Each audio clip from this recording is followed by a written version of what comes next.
여러분 안녕하십니까? YTN 뉴스 플러스 시작하겠습니다.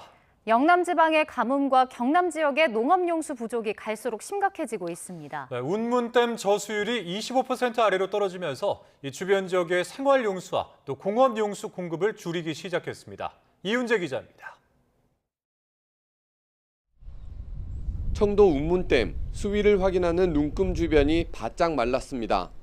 댐에 담긴 물은 숨은 한참 아래로 내려가야 눈에 들어옵니다. 물이 들어차 있던 중상류 지역에는 아예 잡초만 무성합니다. 수몰되기 전에 이용했던 다리도 옛 모습을 다시 드러냈습니다. 심각한 가뭄이 오랫동안 이어지면서 볼 수 있게 된 풍경입니다. 청도 운문댐 저수율은 24.7%로 63%이던 지난해 반에도 못 미치는 수준으로 떨어졌습니다. 가뭄 심각 단계에 접어들면서 대구와 경산으로 공급하는 생활, 공업용수마저 줄였습니다. 가뭄 심각 단계에 진입함에 따라 생공업용수 6만 4천 톤을 대체 공급하고 있으며 향후 가뭄 심화 시 금호강 비상공급시설을 가동하여 최대 12만 7천 톤을 대체 공급할. 안정적인 물 공급에 차질이 생기면서 경산시는 빨래를 모아서 하고 수압을 낮춰 물을 아끼자는 내용을 담은 호소문까지 발표했습니다. 가뭄이 조금만 더 2주, 3주만 되면은 단수 조치할 정도의 좀 위험에 취했습니다. 그래서 이 절수 운동을 통해서 미리미리 좀 물을 좀 확보하자 이런 차원에서. 경남 지역도 심각하긴 마찬가지입니다. 경남 18개 시군의 저수율은 33%로 평년의 절반에 불과한 수준이고 밀양과 거제, 함양은 농업용수 가뭄 심각 단계에 이르렀습니다. 논밭에 댈 물이 줄면서 2121헥타르에서 자라던 농작물이 피해를 봤습니다. 길어지는 가뭄에 물 부족 상황이 심각해지면서 농민들은 한 해 농사마저 포기해야 할 상황입니다. YTN 이윤재입니다. 전국 소방차 200대가 극심한 가뭄이 이어지는 경남 지역으로 달려갔습니다. 지난해 처음 강릉 지역 가뭄에 발령됐던 국가소방동원령이 올해 다시 내려져서 메마른 논밭에 물을 뿌렸습니다. 임형준 기자입니다. 경남 밀양 도심을 가로지르는 낙동강 지류 밀양강입니다. 강변에 소방 물탱크차 여러 대가 모여 차례로 강물을 담습니다. 강물을 끌어오는 대용량 배수펌프 장비입니다. 분당 물 8,000리터를 빨아들여 한 번에 최대 5대에 공급할 수 있습니다. 물탱크에 적게는 6,000톤에서 많게는 12,000톤을 채우고 향한 곳은 근처 논. 방사포로 물을 뿜어 말라붙은 논을 적십니다. 극심한 가뭄을 겪는 농민에겐 단비가 내리는 것 같은 순간입니다. 농민의 입장에서 고맙죠. 우리 같은 경우는. 왜 그러냐면은 지금 보시다시피 땅이 많이 갈라져 있잖아요. 35년 전보다는 가뭄이 더 심하니까 피부로 많이 느껴요. 논에 물을 대는 물탱크 차는 경남이 아닌 다른 16개 시도 소방본부 소속입니다. 경남의 심각한 가뭄이 오랫동안 이어지자 소방청이 지난해 강릉에 처음 내렸던 국가소방동원령을 2년 연속 발령한 겁니다. 경남 가뭄 피해 저감을 위해 국가소방동원령이 발령되었습니다. 소방차 200대를 동원하여 지역 내 가뭄 피해를 저감하고자 하고요. 전체 18개 시군 가운데 17곳이 가뭄 주의 단계 이상인 경남. 전국에서 모인 소방차는 이틀에 걸쳐 물이 부족한 곳에 농업용수를 공급합니다. YTN 임영준입니다.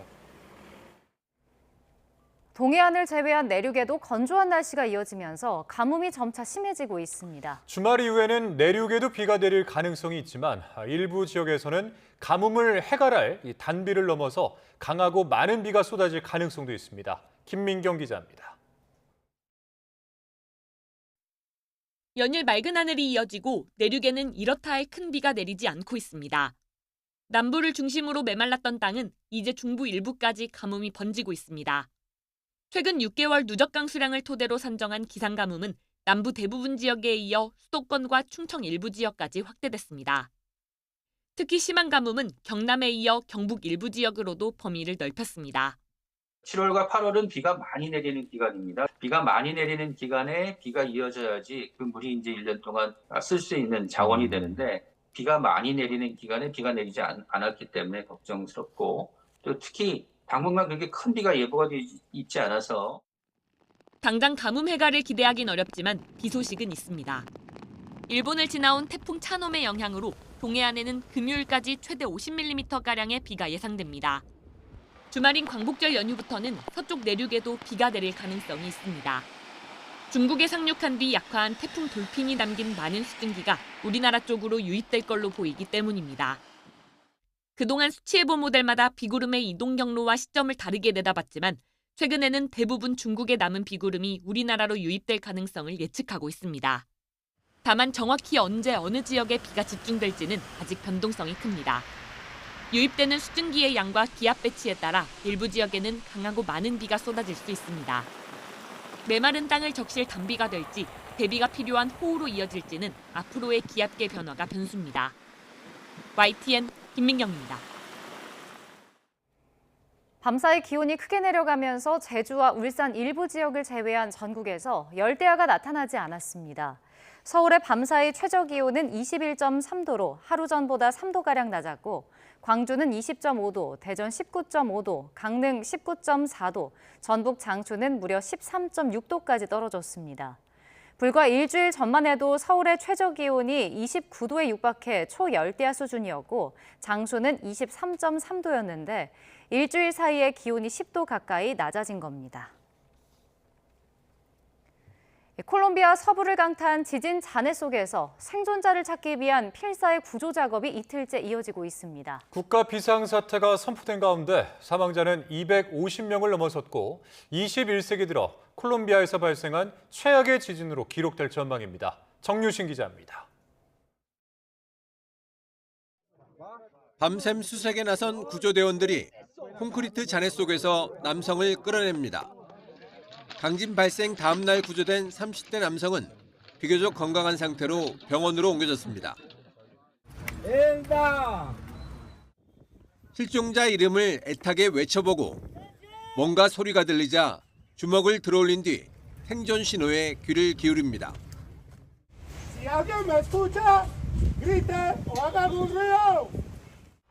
72시간 골든타임 안에 생존자를 구하기 위해 양동이와 맨손으로 수색을 이어가고 있습니다. Todavía tenemos una ventana grande, tenemos aproximadamente 24 horas más para poder encontrar esperanza o tener esperanza de vida. Nosotros, o nuestra gran ventaja es que pueden haber espacios vitales aislados. 구조 작업이 본격화된 가운데 이미 확인된 사망자만 200명을 넘어섰습니다. 실종 신고가 2,000건에 달하고 상당수가 건물 잔해에 매몰돼 사망자는 더욱 늘어날 전망입니다. Nos encontramos con esto. No hemos podido rescatar a la señora. No sabemos si está viva o muerta. 칼리 병원에선 여러 층이 한꺼번에 무너져 내려 거리에서 임시 진료를 받고 있습니다. 유엔은 가옥 5,000채와 24개 의료시설이 피해를 입었다며 긴급 지원을 호소했습니다. 취임 사흘 만에 발생한 규모 7.4의 강진 참사에 에스프리에야 대통령은 국가 비상사태를 선언하고 군 병력을 동원했습니다. 콜롬비아 지질청은 이번 강진을 21세기 콜롬비아에서 발생한 최대 규모라고 밝혔습니다. 특히 세계 수출 3위로 콜롬비아 주요 수출품인 커피 주요 산지가 큰 타격을 입을 것으로 우려됩니다. YTN 정신입니다. 절망으로 가득 찬 콜롬비아 지진 폐허 속에서도 생명을 향한 기적 같은 구조 소식이 이어지고 있습니다. 주민들은 장비가 부족한 현장에서 맨손으로 잔해를 치우면서 희망의 끈을 놓지 않고 있습니다. 권준기 기자입니다. 무너진 주택 위에 빼곡히 올라선 구조대원과 주민들. 맨손으로 쉴 새 없이 건물 잔해를 옮겨 나릅니다. 일제히 치켜든 주먹은 아무 소리도 내지 말라는 신호. 음향장비까지 동원해 가느다란 숨소리라도 찾기 위해 온 신경을 집중합니다. 정적 속에 생존자 기척이 들리자 박수와 환호성이 터져나옵니다.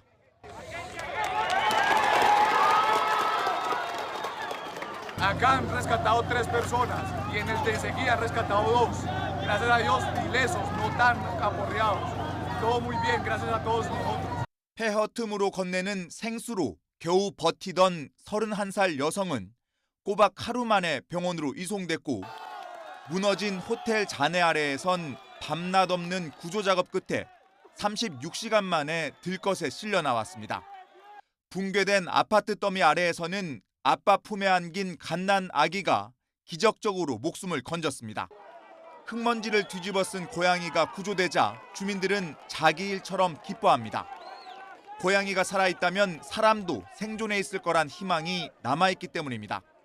다만 당국은 지진 이후 통신이 두절된 곳이 적지 않아 실종자 수가 더 늘어날 가능성도 있는 것으로 보고 있습니다. 게다가 강진 발생 이틀째에도 주택이 무너지는 등 여진 피해가 잇따르면서 구조 작업은 멈췄다 서기를 반복하고 있습니다. YTN 권준기입니다.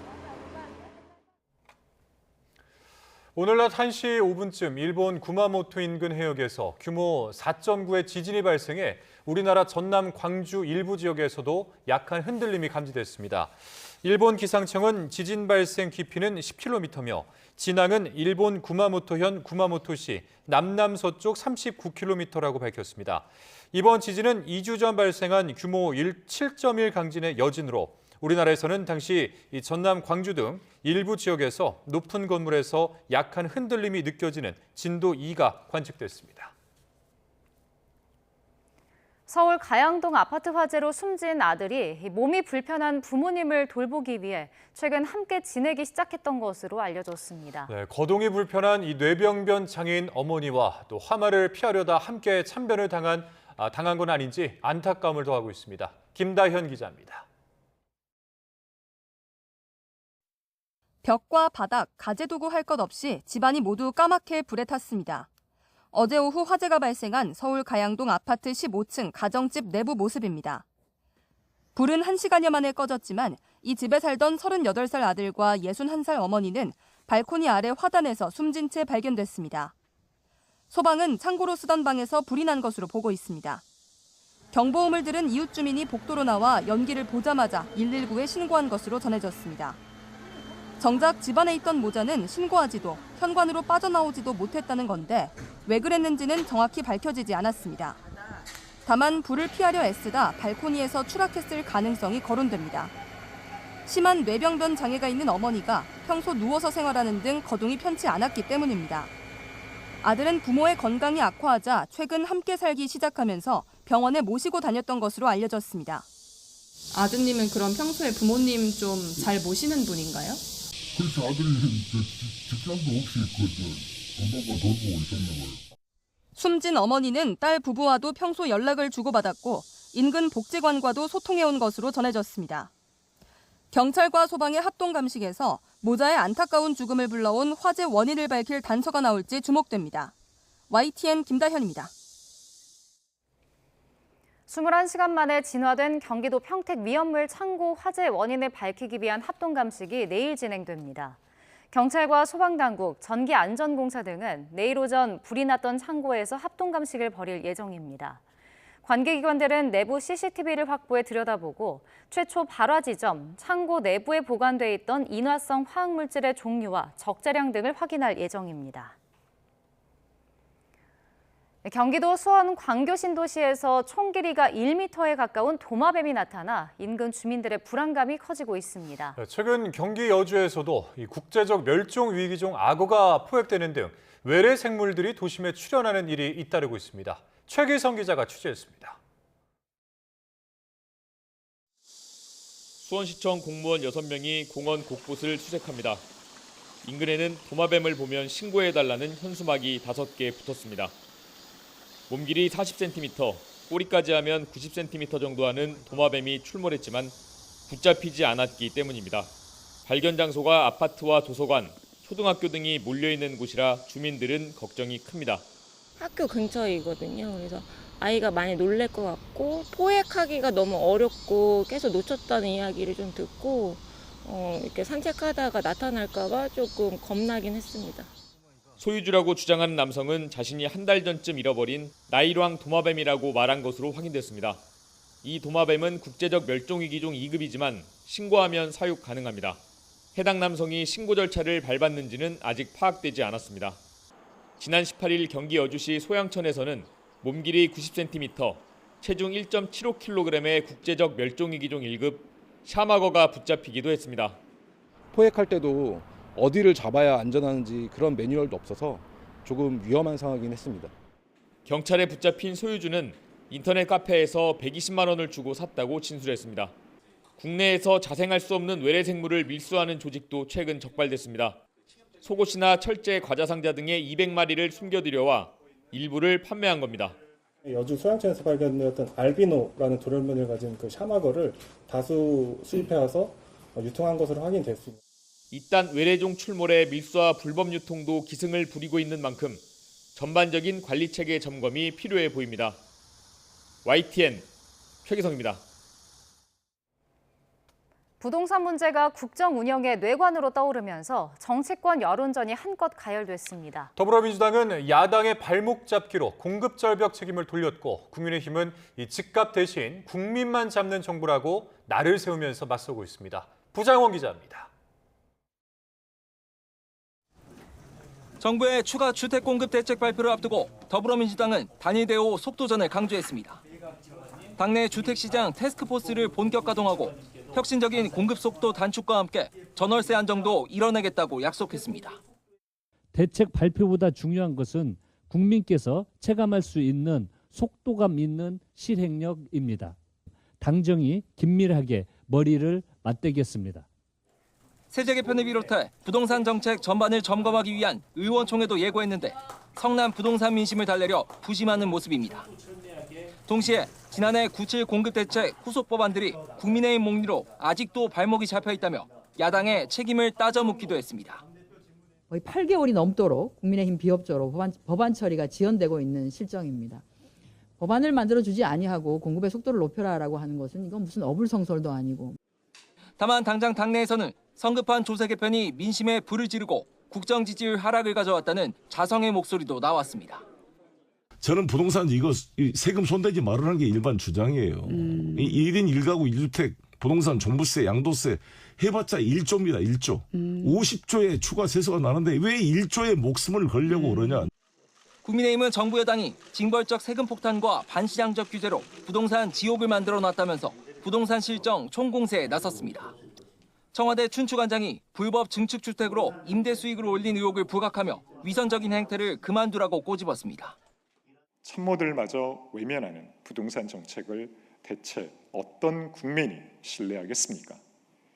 참으로 기만적이고 파렴치한 내로남불의 극치이자 들끓는 부동산 민심 속 여론전이 치열한 가운데 조만간 발표될 공급대책과 세제, 금융을 아우르는 부동산 정책 전반을 놓고 여야의 공방은 격화할 것으로 보입니다. YTN 부장원입니다. 청와대가 메가 프로젝트 속도전을 강조하고 나선 가운데 산업계를 중심으로 메가 특구는 주 52시간제 적용해서 예외로 해야 한다는 주장이 나오고 있습니다. 여야가 관련 공방을 벌이는 가운데 업무 보고를 위해서 국회에 출석한 이 산업통상부와 고용노동부 그리고 이 두 장관도 관련 논란에 미묘한 온도차를 드러냈습니다. 권준수 기자입니다. 이재명 대통령이 메가 프로젝트 전격전을 언급한 지 이틀, 국회에선 산자유와 기후 환노위 등 관련 상임위 두 곳의 부처 업무 보고가 동시에 열렸습니다.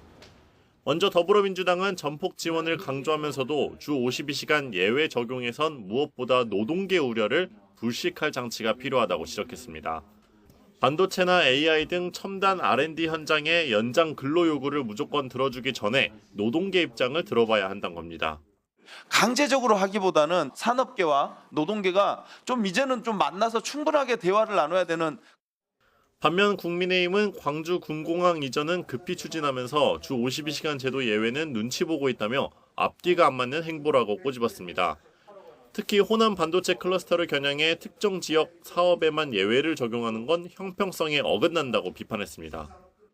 이것을 풀려면 전국을 다 업종별로 또는 임금의 소득 분위별로 이게 대한민국 전체가 똑같이 적용되어야지.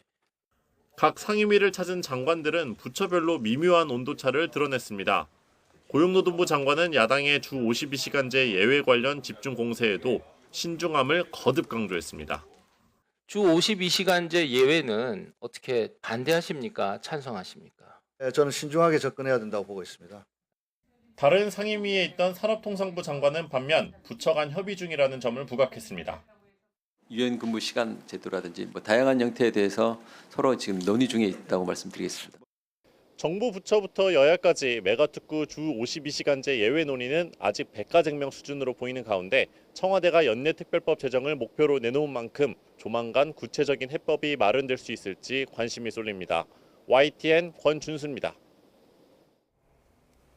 북한이 엿새 만에 또 탄도미사일 한 발을 쏘아 올렸습니다. 이번에는 700km 이상을 비행했는데 신형 혹은 개량형 미사일을 시험하고 있다는 분석이 나옵니다. 강민경 기자입니다.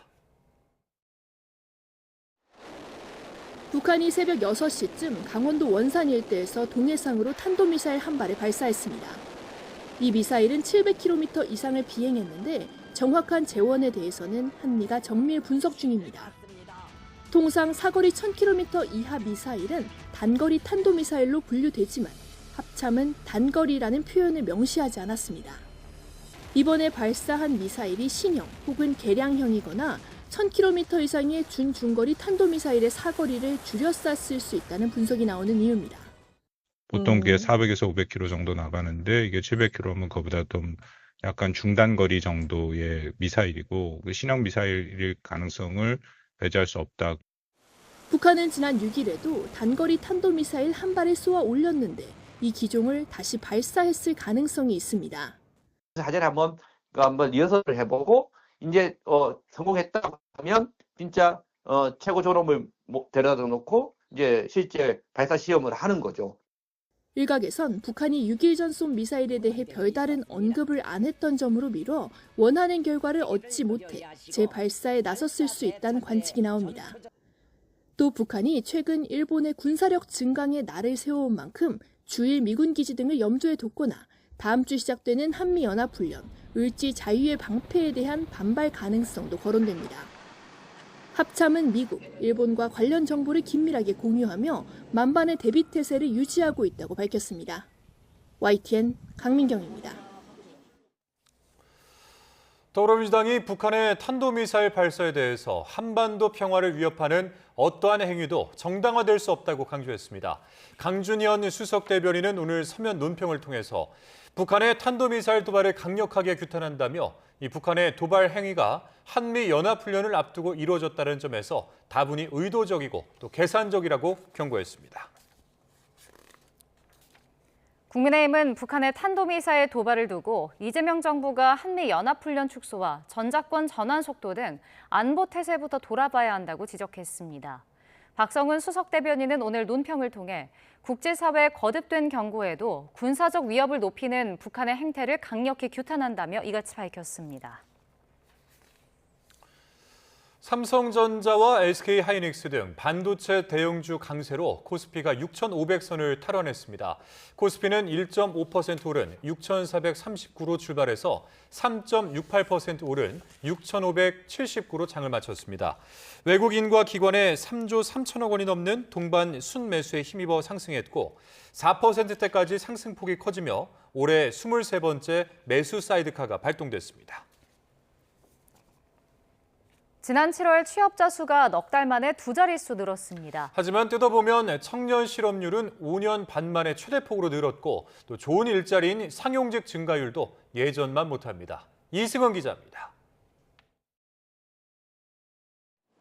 지난 7월 15세 이상 취업자 수는 2,913만 6천 명으로 지난해 같은 달보다 10만 8천 명 늘었습니다. 지난 6월 이후 두 달째 증가세이자 넉 달 만에 두 자릿수 증가세입니다. 15세 이상 고용률은 63.3%로 지난해 같은 달보다 0.1%포인트 떨어지며 넉 달 연속 하락세를 이어갔습니다. 취업자 수가 늘었지만 구조적 취약성은 확대됐습니다. 15에서 29세 청년층 취업자는 19만 1,000명 줄어 45개월째 감소를 기록했습니다. 청년 고용률은 44.2%로 1.6%포인트 하락하며 27개월 연속 내림세입니다. 청년 실업률은 6.8%로 1.3%포인트 올랐습니다. 5년 7개월 만에 최대폭 상승입니다. 국가데이터처는 조사 대상 주간에 공무원 시험과 체납관리자 등 공공부문 채용 확대가 있었던 점이 실업률에 영향을 미쳤다고 설명했습니다. 산업별로 보면 보건업과 사회복지 서비스업이 고용을 주도하고 있고 제조업과 건설업 취업자가 2년 넘게 감소세를 이어갔습니다. 전문 과학기술 취업자도 4만 4천 명 줄어 8달 연속 감소했습니다. 종사상 지위별로 보면 안정적 일자리로 꼽히는 상용 근로자가 7만 1,000명 느는 데 그쳐 상승폭이 1년 전에 4분의 1에도 못 미칩니다. 반도체 호황에 가려진 내수와 노동 집약업종, 건설 연관업종의 부진을 반영합니다. 장치 산업 중심이다 보니까 실제 수출에는 큰 도움이 되고 있지만 그게 이제 고용으로까지는 크게 이어지지 않는 것 같고요. 경력직 채용 중심이라든지 이런 것들로 좀 변화되는 과정에서 청년층의 어떤 고용 상황이나 여건들이 과거에 비해서 좀 녹록지 않지 않나. 중동 지역 긴장과 폭염이 고용시장의 추가 하방 요인이 될 수 있습니다. 정부는 연기된 청년 일자리 회복 방안을 이른 시일 안에 발표할 것이라고 밝혔습니다. YTN 이승은입니다. 홈플러스가 임시 휴업에 들어간 67개 점포를 내일 재개장합니다. 지난 7일 임시 개장한 홈플러스 67개 점포는 운영 점검과 보안 작업을 마치고 내일 정식으로 재개장합니다. 마이 홈플러스 회원들에게 내일부터 4일간 한우를 최대 50% 할인 판매하고 14일부터 4일간 후라이드 치킨을 3,400원대에 팝니다. 아동 성착취물 등 불법 음란물을 미끼로 판돈이 4조 원대에 이르는 도박 사이트 회원을 모집해 운영해온 일당이 경찰에 붙잡혔습니다. 보안 전문가인 컴퓨터공학 박사가 개발자로 가담해서 오랜 시간 추적을 피해왔던 것으로 조사됐습니다. 최승훈 기자의 보도입니다. 필리핀에서 돌아오는 국적기 안에서 경찰관들이 한 남성 손목에 수갑을 채웁니다. 아파트 주차장에서 차에서 내리는 또 다른 남성도 경찰에 체포됩니다.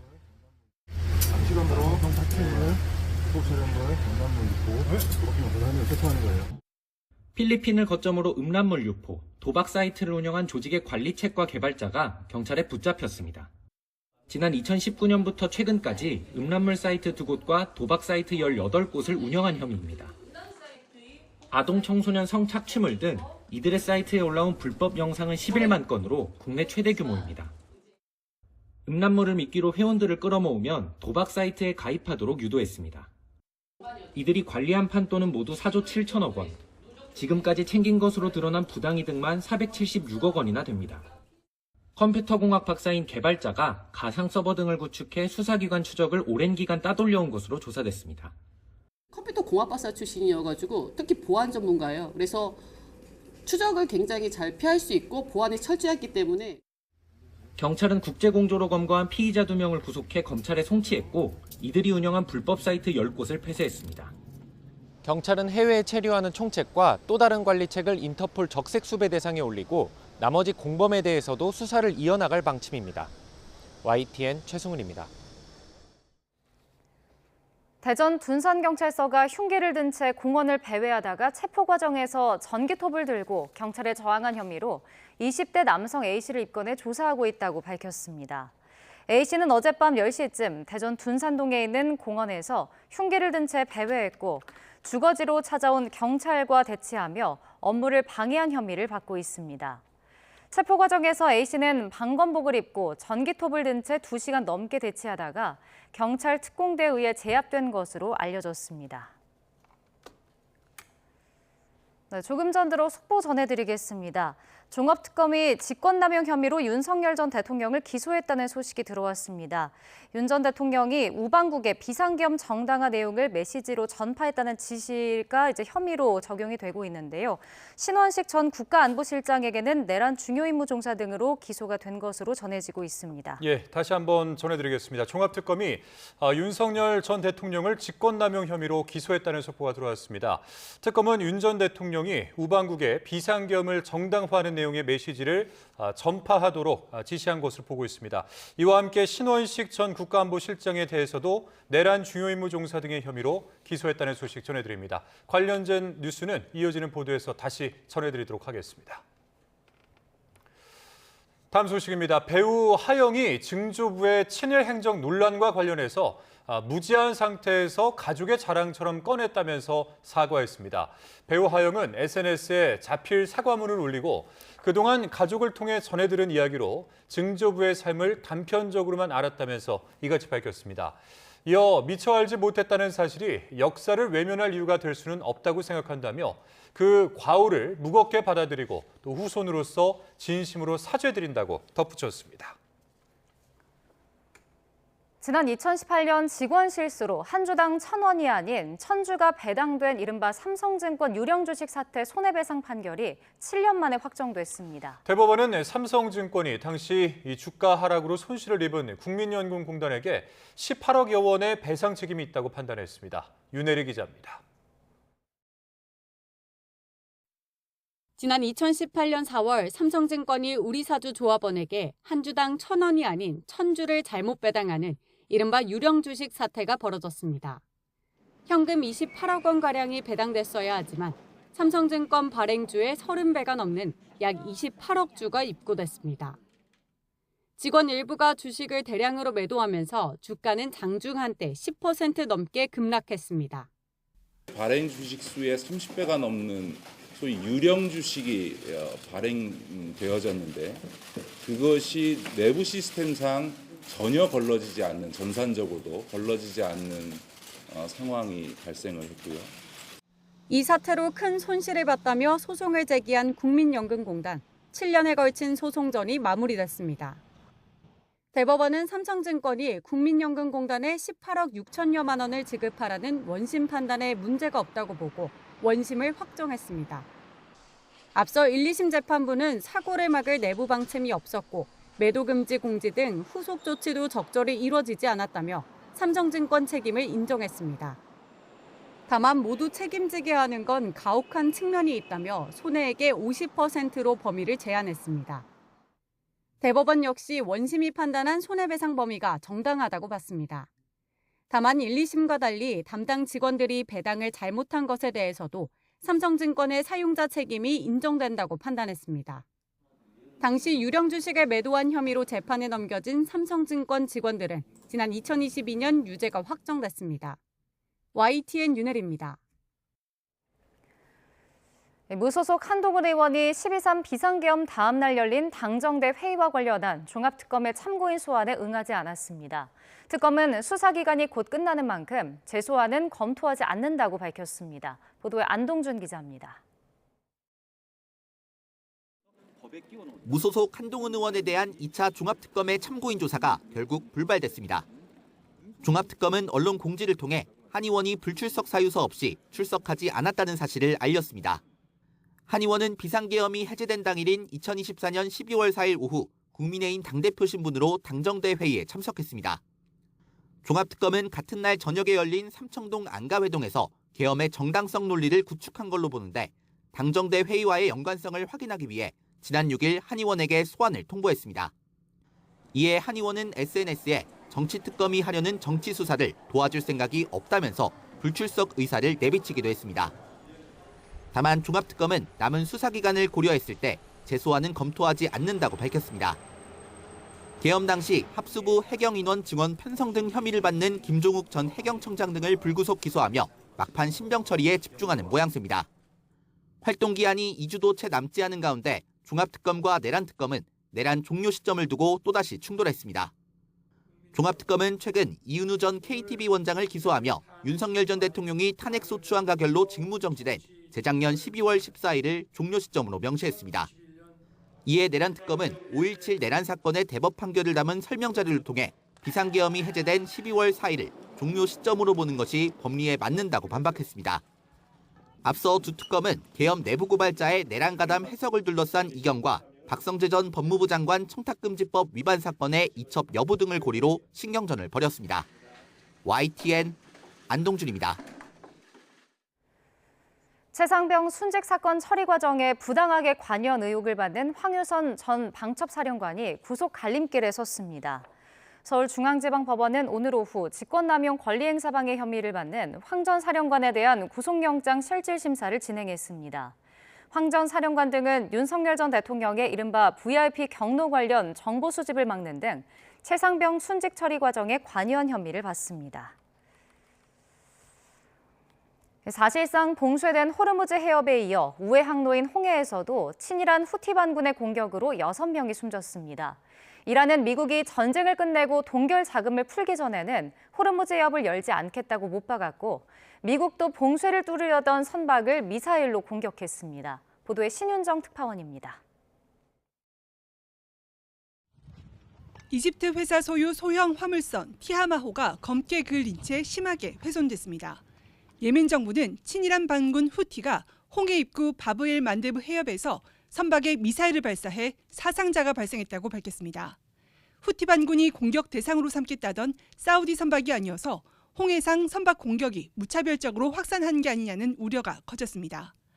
이란은 미국이 전쟁을 끝내고 동결된 이란 자금을 풀기 전에는 호르무즈 해협을 열지 않겠다고 못 박았습니다. تسلیم بدون قید و شرط و همون دشمن بعد از تقریبا 20 روز التماس میکرد برای مذاکره. 미국은 대이란 해상 봉쇄로 맞섰습니다. 미 중부사령부는 미군의 거듭된 경고를 무시한 채 이란 항구로 향하려던 파나마 국적 화물선에 미사일을 발사해 무력화했다고 밝혔습니다.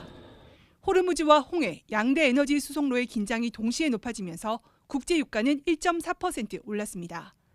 다만 카타르 등 중재국들은 최근 양측에서 긍정적인 신호가 나오고 있다며 외교적 합의 가능성에 기대를 걸고 있습니다. We have heard the positive statements from both capitals in the recent couple of days, and we are eagerly awaiting. 이런 가운데 미 정보당국은 이란이 핵 프로그램보다 호르무즈 해협 통제, 전략적 우선순위를 두고 있는 것으로 판단하고 있다는 지적이 나왔습니다. 미 MBC 방송은 미군 관계자들이 트럼프 미 대통령에게 무력을 동원해 호르무즈 해협 장악을 시도할 수는 있겠지만 승리할 보장은 없다고 보고했다고 전했습니다. 무기 재고 부족 속에 트럼프 미 대통령이 경제 압박으로 돌아섰지만 이란이 이미 수십 년간 금융 제재를 견뎌온 만큼 즉각적인 효과는 없을 거란 전망이 나오고 있습니다. 워싱턴에서 YTN 신윤정입니다. 트럼프 미국 대통령이 지난달 튀르키예에서 열린 나토 정상회의에 참석했을 때 구체적인 암살 위협을 미국 당국이 확인했던 것으로 전해졌습니다. 뉴욕타임스는 미 정보당국이 여러 경로로 정보를 수집해 정상회의장 인근에서 휴대용 미사일을 소지한 인물이 포착됐다는 사실을 파악했다고 보도했습니다. 그러면서 당시 이란 측은 트럼프 대통령이 머무는 호텔의 층까지 특정했었다고 소개했습니다. 이어 트럼프 대통령이 탄 비행기를 지대공 미사일로 노리고 있다는 사실도 포착했다고 덧붙였습니다. 이란 산대 전쟁에 사용되는 미국의 핵심 탄약 재고가 위험할 정도로 부족해지고 있다고 블룸버그 이코노믹스 보고서가 분석했습니다. 현지 시각 11일 발간된 보고서에 따르면 미국 국방부는 대체하기 어려운 방공 요격 미사일의 재고가 심각하게 부족한 상태고 장거리 미사일 공급도 빠듯한 상태입니다. 미국은 이란의 보복 공격 방어 과정에서 패트리엇 중 가장 고성능 미사일의 절반 이상을 고고도 미사일 방어 체계 사드 요격 미사일의 약 40%를 발사했을 공산이 큰 것으로 분석됐습니다. 더불어민주당 당대표 후보들이 8.17 전당대회를 앞둔 마지막 TV 토론회에서 개혁 성과, 총선 승리, 당내 화합을 각각 내세우면서 막판 당심 공략에 나섰습니다. 정청래 후보는 오늘 SBS 토론회에서 지난 1년 동안 국민, 당원과 함께 당원 주권 정당 1인 1표를 실현했다며 검찰개혁, 사법개혁, 언론개혁을 했고 상법 3차 개정을 통해 주식시장을 안정화하려고 많은 애를 썼다고 강조했습니다. 송영길 후보는 자신은 개혁당 대표도 아니고 청래당 대표도 아니고 조국혁신당 대표도 아닌 민주당 대표 후보라면서 민주당을 진짜 여당답게 만들고 총선에서 승리할 수 있도록 필승카드가 되겠다고 약속했습니다. 김민석 후보는 전당대회 기간 논쟁과 갈등이 있었지만 전당대회가 끝나면 당을 하나로 잘 화합시켜 든든하게 국정을 뒷받침하고 또 총선 승리의 길을 이끌겠다며 여기는 이기는 민주당, 유능한 민주당을 이뤄내겠다고 밝혔습니다. 국민의힘 장동혁 대표가 대여 투쟁에 소극적이었던 당협위원장들을 물갈이하겠다면서 사실상 전국 단위 인적 쇄신을 예고했습니다. 이런 장 대표 행보에 대한 당 내부 반응은 엇갈리는 모습입니다. 이현정 기자입니다. 아침부터 유튜브 채널에 출연한 장동혁 대표. 국민의힘의 각 지역 책임자 격인 당협위원장들에 대한 인적 쇄신을 예고했습니다. 당원들이 보기에 이재명 정부나 민주당과 제대로 싸우지 않으면 물갈이하겠다며 그동안 큰 문제가 없으면 대부분 재선출했던 관행을 깨겠다고 강조했습니다. 그런 당협위원장들이 또 다시 총선에 출마하게 된다면 우리는 패할 수밖에 없을 것입니다. 자신에 대한 일각의 재신임 투표 주장에 대해선 사퇴론이 이제 안쓰럽다, 공천 때문 아니냐며 일축했습니다. 같은 날 당이 당협위원장을 평가하고 선출하는 조직강화특별위원회, 이른바 조강특위는 때마침 2차 회의를 열고 당협 평가 준비에 착수했습니다. 지방선거 기간 중에 충실하게 당위원장의 업무를 제대로 했는지 판단해서 다시 최고위원회에 보고해서 그 기준을 가지고 사고 당협이 지정되면 조강특위 범위에 포함시켜서 조강특위에 이어선 전국 시도 사무처장들을 여의도 중앙당사로 불러 연석회의를 여는 등 장 대표 체제 속 전국 조직 정비가 속도전에 들어간 모습입니다. 장 대표가 윤리위원회 재가동에 이어 본격적인 당내 장악력 높이기에 나섰다는 해석이 나오는 가운데 반응은 엇갈립니다. 당내 일부 중진은 부정선거 관련이나 친한동훈계 공격 메시지로 사실상 장 대표 지원 사격에 나섰습니다. 민주당의 86 운동권에 버금가는 복당 운동권이 당을 쑥대밭으로 만들고 있습니다. 반면 국민의힘의 투톱 정점식 원내대표는 장 대표 사퇴로는 완전히 사그라진 건 아니고 일단 잠복했다고 보고 있다며 견제의 여지를 남겼습니다.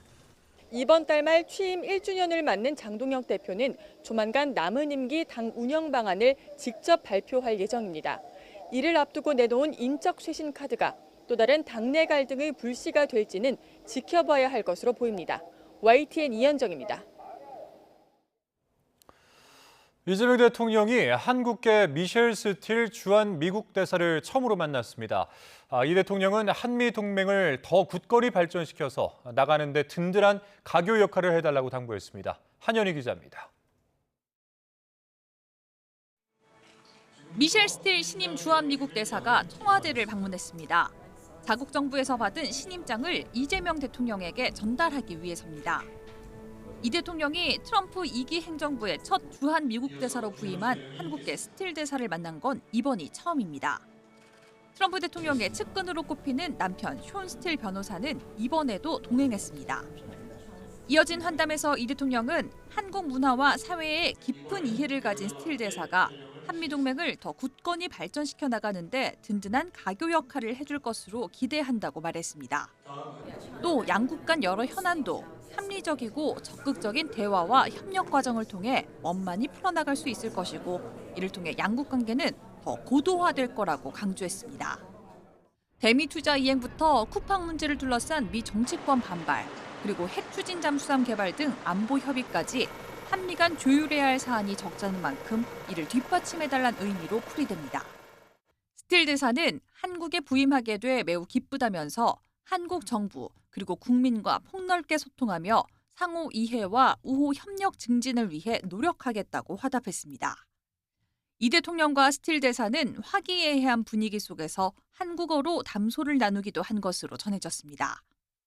이재명 정부 출범 후 신임장 제정식이 열린 건 이번이 5번째로 미셸 미 대사 외에 포르투갈, 아랍에미리트, 아일랜드 대사가 각각 신임장을 전달했습니다. YTN 한현입니다.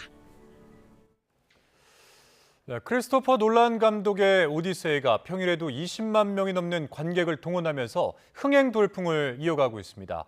특히 아이맥스관은 이른 새벽이나 늦은 밤에도 이 표를 구하기 어려울 정도로 관객들이 몰리고 있다고 합니다. 김승환 기자입니다. 평일인데도 국내 최대 아이맥스관에서 오디세이를 보기는 쉽지 않습니다. 새벽 6시 반이나 자정에도 남은 좌석은 한 자릿수. 그마저도 화면과 가까운 맨 앞자리뿐입니다. 상황이 이렇다 보니 중고거래 앱엔 웃돈을 얹어 되팔거나 표를 구한다는 글이 쏟아지고 있습니다. 영화 사상 처음으로 전편을 아이맥스 필름으로 촬영한 만큼 아이맥스로 봐야 제대로 즐길 수 있다는 입소문이 퍼지면서 암표까지 등장한 겁니다. What I love about shooting on large format film is it's the best analogy for the way the eye sees. And so if you're interested, as I am, in bringing an audience sort of into the story, it's the best format to do that. 실제 촬영을 고집하는 놀란 감독의 집념은 10m가 넘는 트로이 목마와 실제 바다에서 촬영한 선박 장면 등으로 구현돼 극장에서만 느낄 수 있는 현장감을 더합니다. 놀란 감독의 영상미와 스케일을 제가 평소에 좋아하는데요. 그 기대감으로 여기 영화관에 보러 온 것 같습니다. 보기 전에는 제 시간 어떻게 기다리지라고 생각했었는데 보는 동안 계속 몰입하면서 봐서 이제 제 시간이 너무 금방 갔어요. 화려한 볼거리만이 아니라 3000년을 이어온 이야기의 힘도 관객을 끌어당깁니다. 모험과 사랑, 성장과 귀향이라는 보편적 서사를 현대적인 감각으로 되살렸습니다. 그 주인공이 여러 섬을 다니는데 그 배 타는 것도 몰입감이 있고 그리고 그 모험을 하는 것도 약간 몰입감이 있는 것 같습니다. 영화의 인기는 원작에 대한 관심으로도 번졌습니다. 영화 개봉을 전후해 호메로스의 원작 오디세이아를 찾는 독자들이 늘면서 출판가에서도 열풍이 불고 있습니다. 지난달 오디세이 관련 서적 판매량은 지난해 같은 달보다 7배 가까이 늘었습니다. 손안의 화면에 익숙해진 관객들을 극장으로 불러낸 오디세이. 큰 스크린에서만 느낄 수 있는 영화의 힘을 다시 증명하고 있습니다. YTN 김승환입니다. 단 한 시즌 만에 전북의 더블 우승을 만들어낸 거스 포옙 감독이 축구대표팀 임시 지붕을 잡을 수 있을지 관심을 모으고 있습니다. 이미 공개 채용에 지원했다고 밝혔는데 무엇보다 한국 축구 무대를 잘 안다는 게 강점입니다. 이대건 기자입니다. 지난 시즌을 앞두고 위기의 전북을 이끌게 된 거스 포옙 감독은 이렇게 단언했습니다. Returning to probably where the fans and everybody related to Jeonbuk will like the club to be. 빈말이 아니었습니다. 2024년 12개 팀 가운데 10위에 머물러 승강 플레이오프까지 치렀던 전북에 K리그 1과 코리아컵 우승 트로피를 모두 안겼습니다. 무엇보다 자신의 전술을 선수들에게 맞게 바꾸는 유연성 덕분입니다. You ask me, you're going to win the league in January, and I will say that maybe you've been drinking or you drank already. But slowly we change certain things and being able to achieve it. 포옙 감독은 언론을 통해 대표팀 임시감독 채용 지원 사실을 공개적으로 밝혔습니다. 그의 강점은 한국 축구 무대에 대한 이해가 높다는 겁니다. 이번 임시감독은 당장 다음 달부터 11월까지 A매치 6경기를 모두 치러 의미 있는 결과를 내야 합니다. 일본의 한 스포츠 매체가 포옙 감독이 가장 유력한 것으로 본 것도 이런 이유 때문입니다.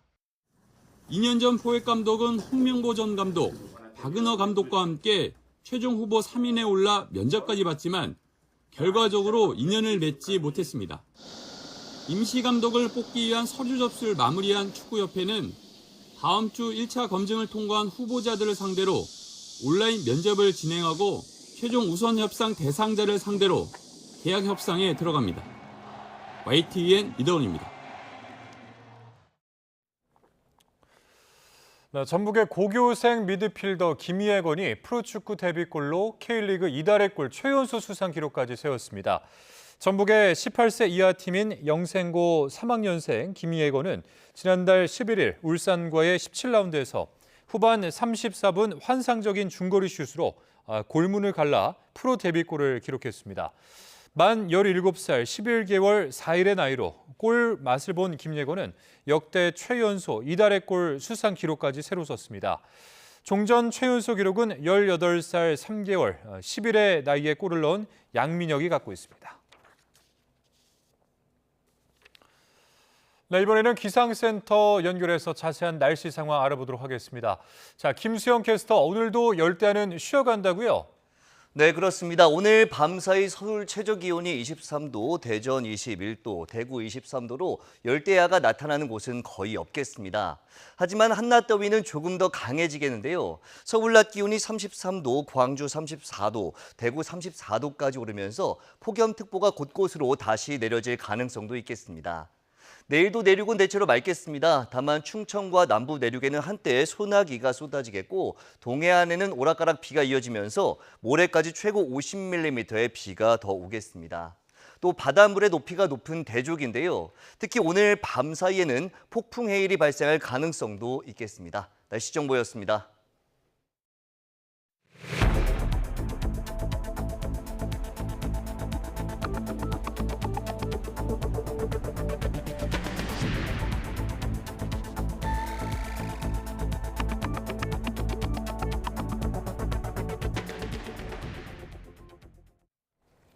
부동산 문제가 국정 운영의 뇌관으로 떠오르면서 정치권 여론전이 한껏 가열됐습니다. 더불어민주당은 야당의 발목 잡기로 공급 절벽 책임을 돌렸고 국민의힘은 이 집값 대신 국민만 잡는 정부라고 날을 세우면서 맞서고 있습니다. 부장원 기자입니다. 정부의 추가 주택 공급 대책 발표를 앞두고 더불어민주당은 단일 대오 속도전을 강조했습니다. 당내 주택시장 태스크포스를 본격 가동하고 혁신적인 공급 속도 단축과 함께 전월세 안정도 이뤄내겠다고 약속했습니다. 대책 발표보다 중요한 것은 국민께서 체감할 수 있는 속도감 있는 실행력입니다. 당정이 긴밀하게 머리를 맞대겠습니다. 세제 개편을 비롯해 부동산 정책 전반을 점검하기 위한 의원총회도 예고했는데 성남 부동산 민심을 달래려 부심하는 모습입니다. 동시에 지난해 97 공급대책 후속 법안들이 국민의힘 목리로 아직도 발목이 잡혀 있다며 야당의 책임을 따져 묻기도 했습니다. 거의 8개월이 넘도록 국민의힘 비협조로 법안 처리가 지연되고 있는 실정입니다. 법안을 만들어주지 아니하고 공급의 속도를 높여라라고 하는 것은 이건 무슨 어불성설도 아니고. 다만 당장 당내에서는 성급한 조세 개편이 민심에 불을 지르고 국정 지지율 하락을 가져왔다는 자성의 목소리도 나왔습니다. 저는 부동산 이거 세금 손대지 말으라는 게 일반 주장이에요. 1인 1가구 1주택 부동산 종부세 양도세 해봤자 1조입니다. 1조. 50조의 추가 세수가 나는데 왜 1조의 목숨을 걸려고 그러냐. 국민의힘은 정부 여당이 징벌적 세금 폭탄과 반시장적 규제로 부동산 지옥을 만들어놨다면서 부동산 실정 총공세에 나섰습니다. 청와대 춘추관장이 불법 증축주택으로 임대 수익을 올린 의혹을 부각하며 위선적인 행태를 그만두라고 꼬집었습니다. 참모들마저 외면하는 부동산 정책을 대체 어떤 국민이 신뢰하겠습니까? 참으로 기만적이고 파렴치한 내로남불의 극치이자 들끓는 부동산 민심 속 여론전이 치열한 가운데 조만간 발표될 공급대책과 세제, 금융을 아우르는 부동산 정책 전반을 놓고 여야의 공방은 격화할 것으로 보입니다. YTN 부장원입니다. 청와대가 메가 프로젝트 속도전을 강조하고 나선 가운데 산업계를 중심으로 메가 특구는 주 52시간제 적용해서 예외로 해야 한다는 주장이 나오고 있습니다. 여야가 관련 공방을 벌이는 가운데 업무 보고를 위해서 국회에 출석한 이 산업통상부와 고용노동부 두 장관도 관련 논란의 미묘한 온도차를 드러냈습니다. 권준수 기자입니다. 이재명 대통령이 메가 프로젝트 전격전을 언급한 지 이틀, 국회에선 산자유와 기후 환노위 등 관련 상임위 두 곳의 부처 업무 보고가 동시에 열렸습니다. 먼저 더불어민주당은 전폭 지원을 강조하면서도 주 52시간 예외 적용에선 무엇보다 노동계 우려를 불식할 장치가 필요하다고 지적했습니다. 반도체나 AI 등 첨단 R&D 현장의 연장 근로 요구를 무조건 들어주기 전에 노동계 입장을 들어봐야 한다는 겁니다. 강제적으로 하기보다는 산업계와 노동계가 좀 이제는 좀 만나서 충분하게 대화를 나눠야 되는. 반면 국민의힘은 광주 군공항 이전은 급히 추진하면서 주 52시간 제도 예외는 눈치 보고 있다며 앞뒤가 안 맞는 행보라고 꼬집었습니다. 특히 호남 반도체 클러스터를 겨냥해 특정 지역 사업에만 예외를 적용하는 건 형평성에 어긋난다고 비판했습니다. 이것을 풀려면 전국을 다 업종별로 또는 임금의 소득 분위별로 이게 대한민국 전체가 똑같이 적용되어야지. 각 상임위를 찾은 장관들은 부처별로 미묘한 온도차를 드러냈습니다. 고용노동부 장관은 야당의 주 52시간제 예외 관련 집중 공세에도 신중함을 거듭 강조했습니다. 주 52시간제 예외는 어떻게 반대하십니까? 찬성하십니까? 저는 신중하게 접근해야 된다고 보고 있습니다. 다른 상임위에 있던 산업통상부 장관은 반면 부처 간 협의 중이라는 점을 부각했습니다. 유연 근무 시간 제도라든지 다양한 형태에 대해서 서로 지금 논의 중에 있다고 말씀드리겠습니다. 정부 부처부터 여야까지 메가특구 주 52시간제 예외 논의는 아직 백가쟁명 수준으로 보이는 가운데 청와대가 연내특별법 제정을 목표로 내놓은 만큼 조만간 구체적인 해법이 마련될 수 있을지 관심이 쏠립니다. YTN 권준수입니다. 서울 가양동 아파트 화재로 숨진 아들이 몸이 불편한 부모님을 돌보기 위해 최근 함께 지내기 시작했던 것으로 알려졌습니다. 거동이 불편한 뇌병변 장애인 어머니와 화마를 피하려다가 함께 참배를 당한 건 아닌지 안타까움을 더하고 있습니다. 김다현 기자입니다. 벽과 바닥, 가재도구 할 것 없이 집안이 모두 까맣게 불에 탔습니다. 어제 오후 화재가 발생한 서울 가양동 아파트 15층 가정집 내부 모습입니다. 불은 1시간여 만에 꺼졌지만 이 집에 살던 38살 아들과 61살 어머니는 발코니 아래 화단에서 숨진 채 발견됐습니다. 소방은 창고로 쓰던 방에서 불이 난 것으로 보고 있습니다. 경보음을 들은 이웃 주민이 복도로 나와 연기를 보자마자 119에 신고한 것으로 전해졌습니다. 정작 집안에 있던 모자는 신고하지도 현관으로 빠져나오지도 못했다는 건데 왜 그랬는지는 정확히 밝혀지지 않았습니다. 다만 불을 피하려 애쓰다 발코니에서 추락했을 가능성이 거론됩니다. 심한 뇌병변 장애가 있는 어머니가 평소 누워서 생활하는 등 거동이 편치 않았기 때문입니다. 아들은 부모의 건강이 악화하자 최근 함께 살기 시작하면서 병원에 모시고 다녔던 것으로 알려졌습니다. 아드님은 그럼 평소에 부모님 좀 잘 모시는 분인가요? 그렇지, 아들이 직장도 없이 건강과 돌보고 있었나 봐요. 숨진 어머니는 딸 부부와도 평소 연락을 주고받았고 인근 복지관과도 소통해온 것으로 전해졌습니다. 경찰과 소방의 합동 감식에서 모자의 안타까운 죽음을 불러온 화재 원인을 밝힐 단서가 나올지 주목됩니다. YTN 김다현입니다. 경기 평택시 위험물 보관 창고 화재가 완전히 진압됐지만 현장엔 큰 불의 흔적이 그대로 남아 있습니다. 경찰과 소방은 내일 합동 감식을 벌여서 화재 원인 규명에 나설 예정입니다. 정영수 기자입니다. 까맣게 그을리고 타버린 뼈대만 남은 창고 잔해를 굴착기가 파냅니다. 소방관들이 물을 뿌려보지만 여전히 흰 연기가 솟구칩니다. 간밤에 불씨는 완전히 꺼졌지만 보관돼 있던 인화성 물질에서 올라오는 기체를 물로 가라앉히는 겁니다. 반도체 및 화장품 원료, 그리고 페인트 및 윤활유 등이 보관되어 있습니다. 자연 발화한다든가 그런 물질은 없는 걸로 지금 확인되고 있습니다. 21시간 동안 이어진 큰 불의 처참한 흔적은 창고 곳곳에 남아 있습니다. 건물을 떠받치던 철근 기둥은 마치 엿가락처럼 휘어지거나 끊어졌고 화학 물질을 보관하던 철제 선반도 형체를 알아볼 수 없습니다. 불에 탄 창고 잔해가 겹겹이 쌓여 있습니다. 그 아래로는 이렇게 위험물을 보관하는 철제 통이 우그러져 있습니다. 현장이 정리되지 않고선 화재 현장에 접근하기도 쉽지 않은 상황. 소방과 경찰은 잔해를 치우고 안전을 확보한 뒤 내일 합동 감식에 나서 화재 원인을 밝힐 계획입니다. 우선 창고 내부 CCTV를 확인하고 불이 시작된 정확한 지점을 찾는 데 주력할 전망입니다. 또 화재 창고에 어떤 화학물질이 얼마나 보관돼 있었는지도 감식을 통해 파악될 것으로 보입니다. YTN 정영수입니다. 영남 지방의 가뭄과 경남 지역의 농업용수 부족이 갈수록 심각해지고 있습니다. 운문댐 저수율이 25% 아래로 떨어지면서 주변 지역의 생활용수와 공업용수 공급을 줄이기 시작했습니다. 이훈재 기자입니다. 청도 운문댐 수위를 확인하는 눈금 주변이 바짝 말랐습니다. 댐에 담긴 물은 숨은 한참 아래로 내려가야 눈에 들어옵니다. 물이 들어차 있던 중상류 지역에는 아예 잡초만 무성합니다. 수몰되기 전에 이용했던 다리도 옛 모습을 다시 드러냈습니다. 심각한 가뭄이 오랫동안 이어지면서 볼 수 있게 된 풍경입니다. 청도 운문댐 저수율은 24.7%로 63%이던 지난해 반에도 못 미치는 수준으로 떨어졌습니다. 가뭄 심각 단계에 접어들면서 대구와 경산으로 공급하는 생활, 공업용수마저 줄였습니다.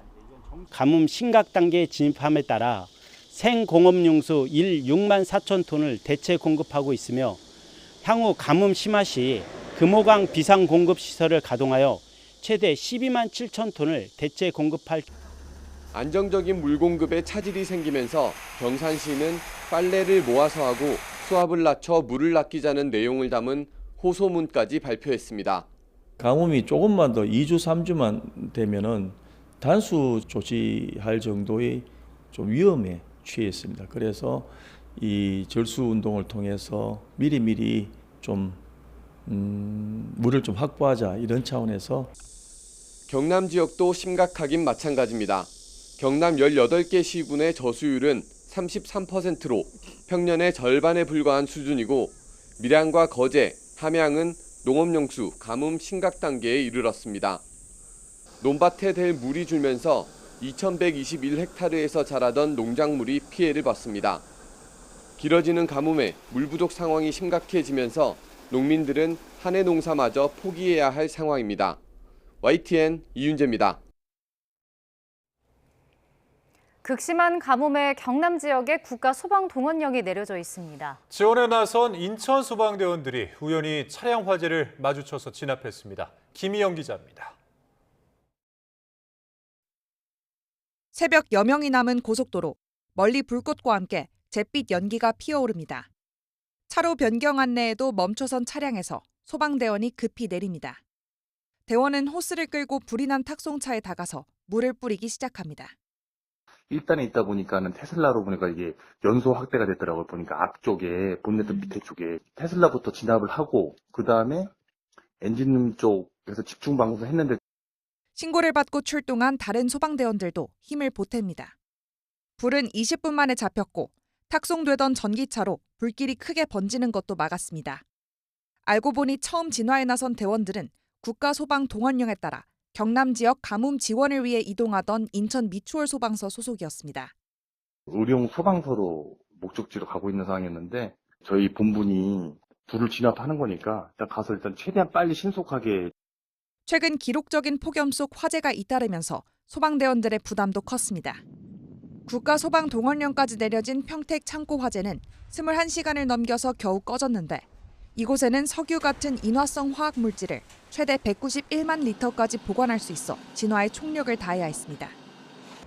이튿날에는 양주의 한 가구 공장에서 불을 끄던 소방대원이 무너진 옹벽에 다리를 다치기도 했습니다. 불길보다 뜨거운 현장에서 소방대원들의 사투는 지금도 이어지고 있습니다. YTN 김희영입니다. 경남처럼 지난해 강원도 강릉에도 극심한 가뭄으로 국가소방동원령이 내려졌고 당시 전국에서 생수가 답지했습니다. 그런데 강릉시가 이 남은 생수 수십만 병을 유통기한이 임박하자 수돗물로 재사용한다며 하나하나 정수장에 붓고 있습니다. 이 구호 생수를 제대로 활용하지 못했다는 비판이 나오고 있습니다. 송세혁 기자입니다. 정수장에 포장도 뜯지 않은 생수가 수북이 쌓여 있습니다. 지난해 강릉 가뭄 때 전국에서 보내온 구호용 생수입니다. 침전지와 호스로 연결된 통 옆에서 공무원들이 빈 생수병을 모아 정리합니다. 유통기한이 한 달가량밖에 남지 않자 남은 생수를 정수장 침전지에 붓고 있는 겁니다. 침전지에 들어간 생수는 다시 정수 과정을 거쳐 수돗물로 공급됩니다. 지난해 강릉에 기부된 생수는 2리터 기준 850만 병 분량. 강릉시는 이 가운데 당시 시민에게 나눠준 뒤 남은 50만 병 분량을 올봄 가뭄에 대비해 비축했습니다. 하지만 올봄 가뭄은 없었고 다른 활용처도 찾지 못하는 사이 유통기한이 다가왔습니다. 정수장에 물을 부으려면 생수병을 하나하나 열어야 합니다. 지난 열흘 동안 처리한 양은 비축 물량의 10분의 1 정도에 불과합니다. 유통기한이 한 달 정도 남다 보니까 음용수로 배부하기에는 받는 사람도 좀 그럴 수도 있기 때문에 시민들은 안타깝다는 반응입니다. 일일이 까서 다 쏟아붓고 있다는 것 자체가 너무 안타까운 현실이고 지금이라도 정말 필요한 곳에 좀 나눠주셨으면 좋겠어요. 가뭄이 끝난 지난해 10월에도 강릉시는 남은 생수를 야외에 보관해 비바람과 햇볕에 노출했다는 비판을 받았습니다. 강릉시는 뒤늦게 축산농가나 화훼농가 등의 수요를 조사해 비축생수 일부를 공급하는 방안을 검토하기로 했습니다. 하지만 물 한 방울이 아쉬웠을 때 전국에서 보내온 생수를 제때 제대로 활용하지 못했다는 비판을 피하기는 어려워 보입니다. YTN 송세혁입니다.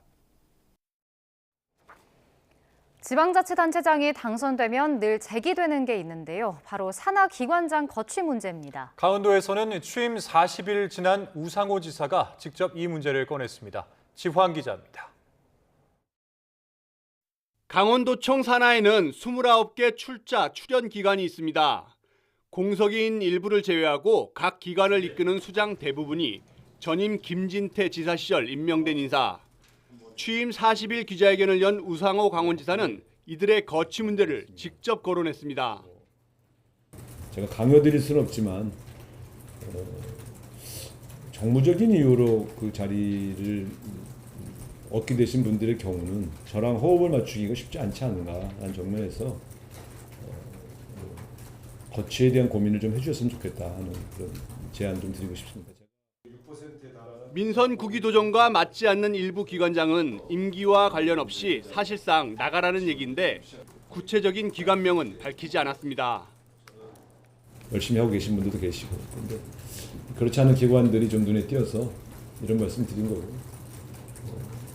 본인들이 제일 잘 아실 테니까 알아서 좀 잘 판단해 주시면 좋지 않을까. 불편한 동거를 이어가는 상황에서 한편에선 산하 기관장들에 대한 검증도 이어지고 있습니다. 일부 강원도의원의 경우 기관장들의 업무 추진비와 출장, 관용차 사용 내역 일체를 제출받아 분석하고 있습니다.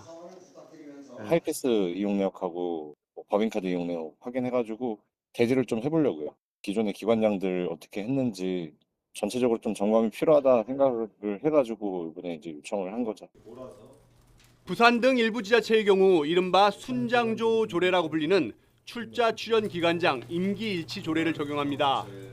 단체장이 새로 선출되면 기존 기관장 임기는 종료하도록 규정한 상황. 찬반 논란이 계속되는 가운데 강원도의회 차원에서도 최근 같은 내용의 특별조례 제정을 준비하고 있습니다. YTN 지환입니다.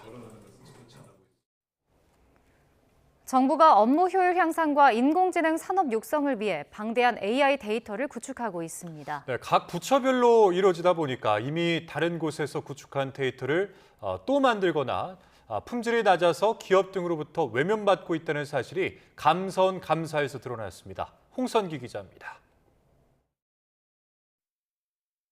과학기술정보통신부는 지난해 908종에 달하는 학습용 데이터를 구축해 AI 허브에 공개하고 있습니다. AI 산업 육성 차원에서 기업들이 데이터를 바로 사용할 수 있도록 하기 위해서입니다. 이 가운데 야생동물과 생활 폐기물, 그리고 콘크리트와 계란 등의 이미지는 데이터를 구축하는 데만 73억 원이 들었습니다. 그런데 서울시와 도로공사 등 5개 기관이 이를 활용하지 않고 별도 예산을 들여서 따로 데이터를 구축했습니다. 지자체나 정부기관들이 이미 구축된 데이터를 확인하지 않고 개별적으로 사업을 추진하면서 세금이 중복 낭비된 겁니다. 감사원은 중복 투자뿐 아니라 개별 기관에 적용되는 품질 관리 기준이 없어서 AI 학습에 필수적인 정보가 누락되는 등 품질 저하도 우려된다고 밝혔습니다. 서울시가 구축한 대형 폐기물 학습 데이터는 2,000여 장 중 500여 장의 파일명과 이미지가 다른 오류가 발견되기도 했습니다. AI 데이터 구축을 통한 정부 업무 효율성 추구는 현 정부 들어서도 박차를 가하는 부분입니다. 공무원들이 먼저 AI를 이용해 업무 효율을 높일 수 있는 체계들을 구축하는 것이 중요하다는 생각입니다. 그런데 무분별한 중복 개발도 모자라 품질 저하 문제까지 불거지면서 정작 다른 기관이나 기업들로부터는 외면받는 현실이 벌어지고 있습니다. YTN 홍성기입니다. 천안에서 숨진 11살 남자아이가 6살 때부터 학대 의심 신고가 반복적으로 접수됐습니다. 하지만 학대의 주체로 외할머니만 지목된 데다 마땅히 갈 곳도 없다 보니 이후 5년 동안 계속 교회에서 생활해왔습니다. 이정미 기자입니다. 숨지기 일주일 전 CCTV에 잡힌 아이의 모습입니다. 줄곧 교회에 살았던 11살 아이는 수시로 혼자 돌아다녔습니다. 막 패딩 입고 이렇게 다녀야 될 텐데 얇은 바람막이 같은 걸 하나 입었더라고요. 그러니까 손도 얼고 얼굴도 막 얼었어. 푸르둥둥하게 이렇게 손 동상 걸린 것처럼. 음식점에선 굶은 것처럼 허겁지겁 공짜 밥을 얻어먹기도 했습니다. 얼굴에 멍이 들어 있거나 상처가 있던 아이는 외할머니에게 맞았다는 이야기를 자주 했습니다. 학대가 의심된다는 최초 신고는 5년 전 아이가 6살 때였습니다. 경찰이 확인해준 학대 의심 신고는 2021년과 2024년, 그리고 숨지기 며칠 전 2차례 등 모두 4차례. 하지만 주변 상인들은 지난해에도 올해도 주민 신고가 있었다고 말합니다. 7월이나 6월 중에 한번 와서 또 냉면을 먹고 갔던 모양이에요. 그러니까 뭐 할머니가 때린다고 뭐 이런 말을 했대요. 그래서 경찰이 이제 왔나 봐요. 5년 전 처음 학대를 의심한 천안시도 아이를 위기가정 아동으로 관리해왔습니다. 하지만 아이가 외할머니만 폭력의 주체로 지목하며 두려움을 표시하고 목사는 엄마라고 부르며 따랐기에 돌아간 곳은 또 교회였습니다. 처음부터 끝까지 목사님에 대한 신고는 전혀 없었어요. 아이가 연달아 신고한 게 외조모였거든요. 출동했던 경찰관님도 이제 아이가 교회 목사님한테 데려다 달라고 해서. 친엄마마저 아이를 돌볼 형편이 되지 않아 사실상 갈 곳이 없었던 상황. 교회 사람들도 아이가 사라지면 찾으러 나와 지적장애 탓에 아이가 편의점에서 물건을 가져가고 무전 취식을 하곤 한다며 교회로 데리고 갔습니다. 5년 동안 반복된 학대 의심 신고에도 위기아동 관리 중에도 교회에 머물러야 했던 11살 아이. 결국 제대로 된 돌봄을 받지 못한 채 교회 침대에 묶였다가 고열과 탈진 상태로 발견돼 숨졌습니다. YTN 이정미입니다. 경찰과 친인척 관계에 있는 일반인이 관사에 위장 전입해 사건까지 해당 지역으로 옮겼다는 의혹이 제기됐습니다. 경남경찰청은 친인척의 관사 위장 전입을 도와 수사 편의를 제공하고 대가로 수천만 원을 받은 의혹이 제기된 양산경찰서 소속 A경감을 뇌물수수 혐의로 입건해 수사하고 있습니다. A경감의 친인척은 지난 2016년 11월 양산서 관사에 전입했다가 지난 4월 고발장 접수로 위장 전입 사실이 드러나면서 9년 만에 퇴거 조치됐습니다. 광주 서부경찰서가 접촉사고를 낸 뒤 달아난 혐의로 광주경찰청 소속 A경감을 불구속 입건해 조사하고 있습니다. A경감은 지난 4일 밤 11시쯤 전남 광주 북구 우남동에 있는 도로에서 운전하다가 앞선 차량을 들이받은 뒤 도주한 혐의입니다. 이후 A경감의 아내가 경찰서를 찾아 자신이 운전했다고 진술했다가 번복하기도 했습니다. 서울 강남경찰서가 이른바 주사 이모 의혹에 연루된 샤이니 멤버 키와 유튜버 입짧은 해님을 지난달 피의자로 불러 조사했습니다. 주사 이모 씨는 의사 면허 없이 방송인 박나래 씨 등에게 수액 주사를 놓고 항우울제를 처방하는 등 불법 의료 시술을 한 혐의로 수사하고 있습니다. 경찰은 올해 초 이 씨 자택 등을 압수수색했고 지난 5월에는 박 씨도 불러서 조사했습니다. 주식시장 부실기업을 속아내기 위한 상장 폐지 요건 강화 조치에 따라 동전주와 시가총액 기준 미달 종목들이 무더기로 관리 종목에 지정됐습니다. 한국거래소는 오늘 장 마감 기준으로 최근 30거래일간 주가가 1,000원 미만에 머물렀거나 시가총액 기준에 미달한 36개 종목의 관리 종목 지정을 공시했습니다. 이들 36개 종목은 앞으로 90거래일 중 연속 45거래일 이상 기준을 넘지 못하면 최종 상장 폐지됩니다.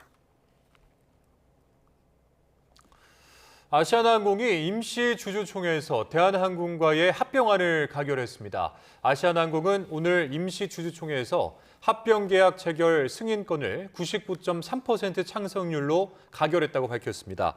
합병안이 통과되면서 지난 2020년 11월 시작된 대한항공과 아시아나항공의 기업 결합 과정은 마무리 수순으로 접어들게 됐습니다. 양사는 오는 12월 17일 통합 대한항공을 공식 출범할 예정입니다. 해외 증권회사 주식 전문가를 사칭해 투자 사기를 벌여온 일당이 경찰이 인공지능을 활용해 만든 가짜 골드바 사진에 속아서 붙잡혔습니다. 네, 경찰 조사 결과 이들은 현금과 골드바만 받아 챙긴 뒤 가짜 투자 앱과 허위 출자 증명서 등으로 피해자들을 속여왔던 것으로 드러났습니다. 이상곤 기자입니다. 검은색 티셔츠를 입은 남성이 길가에 주차된 승용차 앞에 멈춰섭니다. 차문을 열려는 순간 경찰관들이 달려와 이 남성을 제압해 체포합니다. 국내에서 투자 사기를 벌인 혐의를 받는 총관리책 40대 중국인 이모 씨입니다. 체포합니다. 특정성 나왔어요. 변명할 기회가 있고 체포 촉구는 청구할 수 있어요. 변호사 소임할 수 있습니다. 경찰은 이 씨 등 조직원 8명을 차례로 검거해 이 가운데 6명을 구속했습니다. 이들은 주식 투자 관련 사회관계망이나 유튜브 광고 등을 통해 자신들을 해외 증권회사의 주식 전문가로 소개하며 투자자를 끌어모았습니다. 투자 사업에 참여하면 최대 100% 수익을 올릴 수 있다고 홍보했지만 모두 거짓말이었습니다. 은행 등 금융기관을 거치면 계좌가 정지될 것을 우려해 투자금은 현금이나 골드바로만 받았습니다. 피해자 5명에게 가로챈 금액은 15억 4,100만 원 상당. 가짜 앱으로 수익이 난 것처럼 조작하고 위조한 해외 증권회사 사원증과 허위 출자 증명서를 이용해 피해자들을 안심시켜온 것으로 조사됐습니다. 하지만 피의자들은 경찰이 인공지능을 활용해 만든 사진에 속아 덜미가 잡혔습니다. 저희가 골드바 사진을 금은방에서 사진을 촬영을 해가지고 그리고 그 출자 증명서는 저희가 제작을 한 겁니다. 그래서 그 전달체 상선에게 그 메시지를 보내서 믿게끔 이제 저희가 위장 수사를 했다고 보시면 됩니다. 이들이 가로챈 피해금은 인천 지역 카지노 등에서 일련 번호를 바꾼 뒤 해외 조직에 전달된 것으로 파악됐습니다. 경찰은 피의자들을 검찰로 넘기고 총책 등 나머지 조직원들에 대한 추적을 이어가고 있습니다. YTN 이상곤입니다. 충북 청주동물원에서 지내며 시민들의 관심과 사랑을 받아온 사자 바람이가 세상을 떠났습니다. 청주시는 오늘 오전 8시쯤 청주동물원에서 바람이가 숨진 것을 확인했다고 밝혔습니다. 정확한 사인은 분석 중이지만 사자의 수명을 고려했을 때 자연사 가능성이 큰 것으로 알려졌습니다. 바람이는 비좁은 실내 공간에서 홀로 생활하면서 늑골이 드러날 정도로 마른 상태로 구조돼 갈비사자로 불리기도 했습니다. 네, 남미 콜롬비아 서부를 강타한 규모 7.4의 지진으로 이틀째 생존자 수색 작업이 계속되는 가운데 사망자가 최소 254명으로 늘었습니다. 로이터, AP 등에 따르면 콜롬비아 당국은 현지 시각 11일 오전 확인된 이번 지진 사망자가 페레이라에서 101명, 칼리 95명 등을 포함해서 모두 254명으로 잠정 집계했다고 밝혔습니다. AP통신은 부상자가 2,500명이 넘는다고 전했고 로이터는 실종자 수가 4,000명에 이른다고 보도했습니다. 절망으로 가득 찬 콜롬비아 지진 폐허 속에서 생명을 향한 기적 같은 구조 소식이 이어지고 있습니다. 주민들은 장비가 부족한 현장에서 맨손으로 잔해를 치우며 희망의 끈을 놓지 않고 있습니다. 권준기 기자입니다. 무너진 주택 위에 빼곡히 올라선 구조대원과 주민들. 맨손으로 쉴 새 없이 건물 잔해를 옮겨 나릅니다. 일제히 치켜든 주먹은 아무 소리도 내지 말라는 신호. 음향 장비까지 동원해 가느다란 숨소리라도 찾기 위해 온 신경을 집중합니다. 정적 속에 생존자 기척이 들리자 박수와 환호성이 터져나옵니다.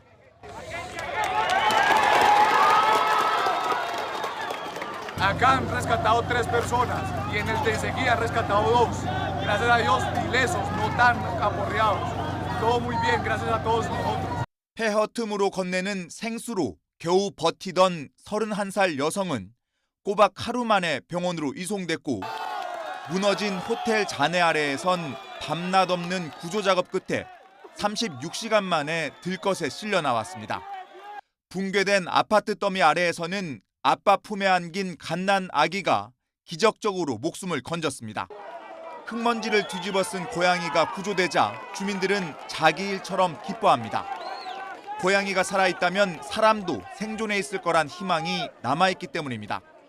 다만 당국은 지진 이후 통신이 두절된 곳이 적지 않아 실종자 수가 더 늘어날 가능성도 있는 것으로 보고 있습니다. 게다가 강진 발생 이틀째에도 주택이 무너지는 등 여진 피해가 잇따르면서 구조 작업은 멈췄다 서기를 반복하고 있습니다. YTN 권준기입니다. 8.17 더불어민주당 전당대회를 앞두고 당대표 후보 마지막 TV토론회에서 그야말로 난타전이 벌어졌습니다. 그동안 서로를 공격한 쟁점들을 다시 꺼내 분위기가 격해지기도 했는데 커지는 당내 분열 우려 목소리에 후보들은 누가 당선돼도 서로를 돕겠다고 우선 약속했습니다. 보도에 송재인 기자입니다. 민주당 당대표 후보 마지막 TV토론회는 최대 승부처인 호남과 서울, 경기 권리당원 투표가 동시에 진행 중인 시점에 열렸습니다. 박빙 구도 속 굳히기 또는 뒤집기가 절실한 만큼 김민석, 정청래 두 후보는 서로의 과거를 저격하며 배신 공방을 벌였습니다. 얼굴 푸시고요. 본인이 2002년 노무현 대통령을 배신하고 탈당하고 그리고 배신한 것에 대한 트라우마가 많이 있는 것 같습니다. 대통령 선거를 망쳐먹었는데 그에 대해서 왜 사과하지 않느냐. 그것이야말로 배신 아니겠습니까? 레버리지 ETF부터 보안 수사권 폐지 입법, 지방선거 평가까지 기존에 나온 공방을 모조리 동원해 총리와 당대표 시절 책임론을 부각했습니다. 김민석, 송영길 두 주자가 이재명 정부 국정과제를 두고 협공을 펴자 결국 설전으로까지 치달았습니다. 1번, 국정과제에 우리가 대한민국을 위한 헌법 개정 문제를 모르고 내란 종식이라고 할 수 있었는지 그게 어떤 뇌피셜에 나온 겁니까? 국정과제 50%는 뭐예요? 가져왔어요. 덫을 놓고 퀴즈하는 식으로. 신천지부터 불법 전화방까지 전당대회를 얼룩지게 한 의혹들 역시 소환됐습니다. 전진숙 의원의 선거법 위반에 대해서 오늘 문제 제기를 하신 것 같은데 극단적인 반명이라고 하는 그분이 우리 후보님 캠프에 일원으로서 전화를 해서 그 상황을 유도했다고 해요. 그러면 자발적 자원봉사자가 그 당원 명부는 어떻게 갖고 있었을까요? 자, 30초 누가 지났습니다. 주지 않았을까요? 박빙 대결 중인 김민석, 정청래 두 후보는 선호 투표와 결과 승복을 두고도 신경전을 벌였습니다. 누가 당선돼도 서로를 돕겠다고 우선 약속하긴 했지만 전당대회 이후 당내 분열을 우려하는 시선은 갈수록 커지고 있습니다. YTN 송재인입니다. 국민의힘 장동혁 대표가 대여 투쟁에 소극적이던 당협위원장들을 물갈이하겠다며 사실상 전국 단위 인적 쇄신을 예고했습니다. 이런 장 대표 행보에 대한 당 내부 반응은 엇갈리는 모습입니다. 이현정 기자가 보도합니다. 아침부터 유튜브 채널에 출연한 장동혁 대표. 국민의힘의 각 지역 책임자 격인 당협위원장들에 대한 인적 쇄신을 예고했습니다. 당원들이 보기에 이재명 정부나 민주당과 제대로 싸우지 않으면 물갈이하겠다며 그동안 큰 문제가 없으면 대부분 재선출했던 관행을 깨겠다고 강조했습니다. 그런 당협위원장들이 또 다시 총선에 출마하게 된다면 우리는 패할 수밖에 없을 것입니다. 자신에 대한 일각의 재신임 투표 주장에 대해선 사퇴론이 이제 안쓰럽다, 공천 때문 아니냐며 일축했습니다. 같은 날 당이 당협위원장을 평가하고 선출하는 조직강화특별위원회, 이른바 조강특위는 때마침 2차 회의를 열고 당협 평가 준비에 착수했습니다. 지방선거 기간 중에 충실하게 당위원장의 업무를 제대로 했는지 판단해서 다시 최고위원회에 보고해서 그 기준을 가지고 사고 당협이 지정되면 조강특위 범위에 포함시켜서 조강특위에 이어선 전국 시도 사무처장들을 여의도 중앙당사로 불러 연석회의를 여는 등 장 대표 체제 속 전국 조직 정비가 속도전에 들어간 모습입니다. 장 대표가 윤리위원회 재가동에 이어 본격적인 당내 장악력 높이기에 나섰다는 해석이 나오는 가운데 반응은 엇갈립니다. 당내 일부 중진은 부정선거 관련이나 친한동훈계 공격 메시지로 사실상 장 대표 지원 사격에 나섰습니다. 민주당의 86 운동권에 버금가는 복당 운동권이 당을 쑥대밭으로 만들고 있습니다. 반면 국민의힘의 투톱 정점식 원내대표는 장 대표 사퇴로는 완전히 사그라진 건 아니고 일단 잠복했다고 보고 있다며 견제의 여지를 남겼습니다. 이번 달 말 취임 1주년을 맞는 장동혁 대표는 조만간 남은 임기 당 운영 방안을 직접 발표할 예정입니다. 이를 앞두고 내놓은 인적 쇄신 카드가 또 다른 당내 갈등의 불씨가 될지는 지켜봐야 할 것으로 보입니다. YTN 이현정입니다. 네, 중국에 상륙한 태풍 돌핀은 이틀 만에 소멸했지만 여전히 이 내륙 곳곳에 폭우 경보가 내려진 상태입니다. 수도 베이징 일대에는 24시간 동안 연간 강수량의 3분의 1이 넘는 큰 비가 쏟아지고 있습니다. 베이징에서 강정규 특파원입니다. 소방 차량에서 내려온 이동식 펌프가 도로의 고인 물을 뽑아내기 시작합니다. 주변 하천까지 뻗은 아름드리 호스 여러 가닥이 쉴 새 없이 물을 토해냅니다. 소방대원들은 태풍이 망가뜨린 철제 구조물 잔해와 쓰러진 나무들도 치워야 합니다.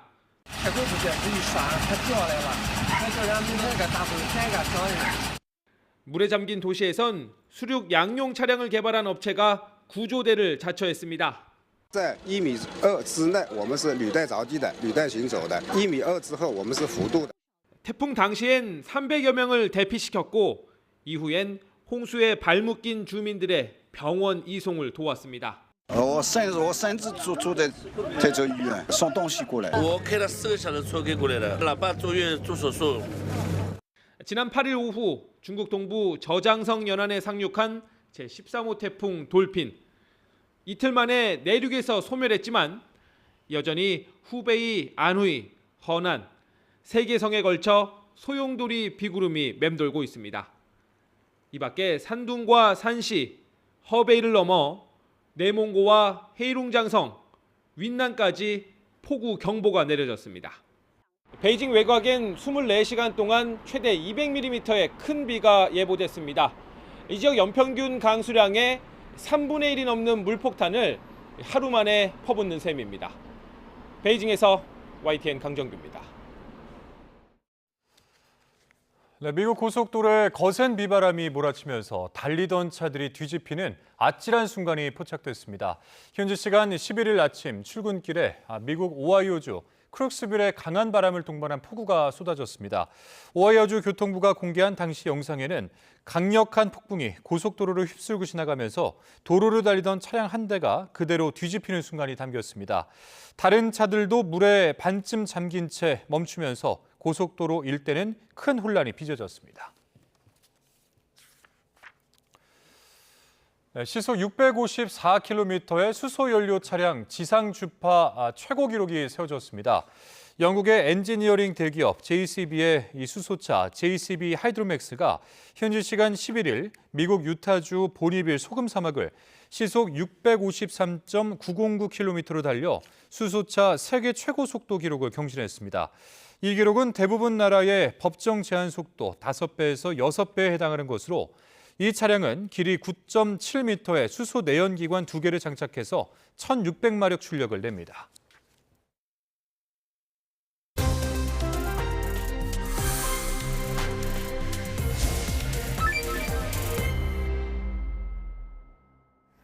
충남 천안의 한 교회에서 생활하던 11살 아동의 숨진 사건과 관련해 해당 교회 목사에 이어 손자의 외할머니가 구속됐습니다. 네, 서정빈 변호사와 함께 관련 내용 자세하게 짚어보도록 하겠습니다. 어서 오시죠. 어서 오십시오. 안녕하세요. 네, 이번에 CCTV를 보면 이제 아이가 좀 도움을 요청하기 위해서 도로를 배회하는 모습이 담긴 걸 좀 볼 수가 있었습니다.